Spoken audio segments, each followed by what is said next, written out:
세일즈 현장에서 자주 쓰는 말 한마디가 고객을 멀어지게 만드는 사실 알고 계셨나요? 오늘은 세일즈를 망칠 수 있는 3가지 금지 화법에 대해서 이야기해 보겠습니다. 이 화법들이 왜 문제인지 심리학적 그리고 뇌과학적으로 파헤치고 실제로 현장에서 쓸 수 있는 대안까지 알려드릴게요. 이 영상 끝까지 보신다면 고객과의 대화가 훨씬 더 매끄러워지고 여러분들의 매출도 올릴 수 있을 겁니다.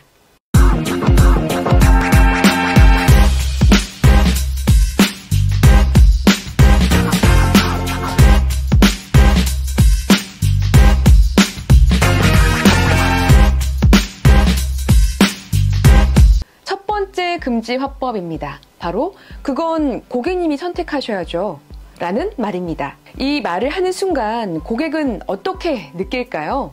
아마 책임을 떠넘기는 것처럼 들릴 겁니다. 심리학적으로 고객은 선택의 자유를 원하지만 동시에 전문가의 조언을 기대하기도 합니다. 고객은 나보다 더 많이 아는 사람이 나를 도와줄 거야 라고 생각하기 때문에 상담을 받는 것이죠. 그런데 그건 고객님이 선택하셔야죠 라고 말하면 고객의 뇌는 혼란스러워집니다. 뇌과학적으로 전두엽이 복잡한 선택을 처리할 때 에너지를 많이 소모하기 때문입니다. 고객은 이런 스트레스를 피하려다가 결국에는 구매를 포기할 가능성이 높아집니다. 예를 들어서 보험 상담에서 고객이 암보험과 실손보험 중에 뭐가 더 나을까요? 라고 물었을 때 제가 상품 설명은 충분히 해드렸고 선택은 고객님이 하셔야 됩니다 라고 대답을 한다면 고객은 이렇게 생각할 것입니다. 아니, 내가 혼자 결정해야 된다면 이 사람에게 상담받아야 할 이유가 있을까? 자, 이렇게 말해볼까요? 고객님의 현재 건강 상태와 가족력을 고려했을 때 암보험을 우선적으로 가입하시는 걸 추천드립니다. 특히 통계 데이터를 보면 고객님의 연령대에서 암보험이 훨씬 더 큰 가치를 발휘하더라고요. 자, 이렇게 말을 하면 고객은 이 사람이 나를 제대로 이해하고 있구나 라는 느낌을 받으면서 신뢰가 쌓입니다. 자, 두 번째 금지 화법입니다. 이 제품은 워낙 잘 나가는 제품이라 라는 말입니다. 이 말은 흔하게 들리지만 실제로는 설득력을 떨어뜨리는 말입니다. 왜냐하면 사람은 누구나 자신이 특별하다고 느끼고 싶어 합니다. 그런데 잘 나가는 제품이라는 말은 이건 누구나 쓰는 제품인가? 라고 느끼게 만들 수 있습니다. 뇌과학적으로 보게 되면 사람의 뇌는 자신과 관련된 정보를 처리할 때 강하게 반응을 합니다. 즉, 제품이 고객의 특정 필요와 어떻게 연결되는지 설명하지 않으면 고객의 뇌는 그 제품을 자신의 삶과 연관시키지 못하고 관심은 줄어들게 됩니다. 예를 들어서 피부관리 상담에서 고객이 이 크림 어떤 점이 좋아요? 라고 물었을 때 이 크림은 인기가 많아요. 많은 분들이 씁니다. 라고 대답한다면 고객은 내가 필요한 건가?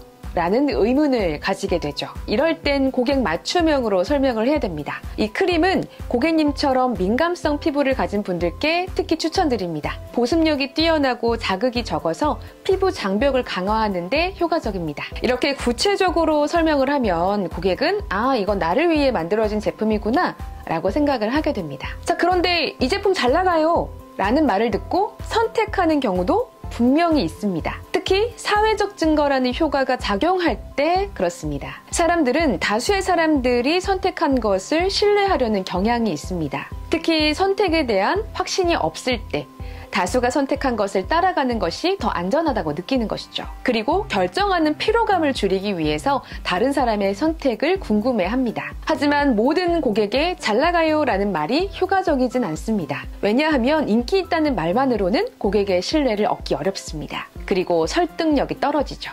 고객은 왜 이 제품이 인기가 있는지 구체적인 이유를 알고 싶어 합니다. 잘 나가요 라는 말을 효과적으로 활용을 하고 싶다면 단순히 잘 나간다 라는 말에 그치는 것이 아니라 인기의 이유를 같이 설명해 보세요. 그리고 그 인기 있는 이유를 고객의 상황에 맞춰서 설명해 보는 겁니다. 또는 구체적인 통계나 사례를 제시해 보세요. 지난달 판매량 기준으로 가장 많이 판매된 제품입니다. 고객님처럼 고민하셨던 분들이 선택하고 만족하셨던 제품입니다. 자, 이렇게 이 제품이 잘 나가요 라는 말이 효과적일 때도 분명히 있습니다. 특히 선택장애를 겪는 고객에게는 의사결정을 돕는 좋은 말이 될 수 있습니다. 이 말이 모든 상황에서 통하는 만능 키는 아니고요.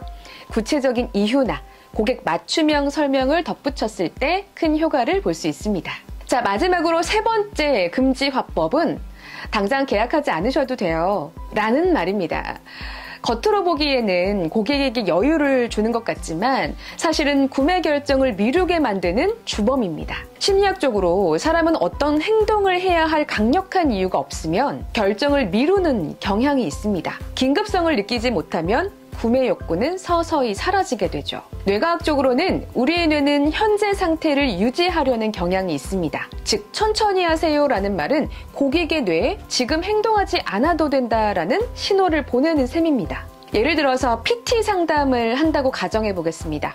고객이 좀 더 생각해 볼게요 라고 말을 했을 때 그럼 천천히 생각해 보세요 라고 한다면 고객은 마음속에서 이미 발길을 돌릴 준비를 합니다. 이럴 때는 구체적인 행동을 제안해 보세요. 물론 생각해 보는 것도 좋습니다. 추가적으로 이번 주 안에 등록하시면 무료 체형 분석을 추가로 진행해 드립니다. 빠르게 진행할수록 고객님 원하시는 목표에 더 가까워질 수 있습니다. 자, 이런 표현들은 고객에게 지금 행동해야 할 이유를 만들어 줍니다. 고객이 구매를 망설이는 이유는 보통 제품의 가격, 필요성 또는 가치를 충분히 느끼지 못했기 때문입니다. 이런 상황에서 세 가지의 화법은 주의하고 제품이 고객의 삶에 어떻게 더 편리하고 가치 있게 바꿀 수 있을지 생생하게 그려봐 주세요. 자, 오늘 영상이 도움이 되었다면 구독, 좋아요, 알림 설정 부탁드리겠습니다.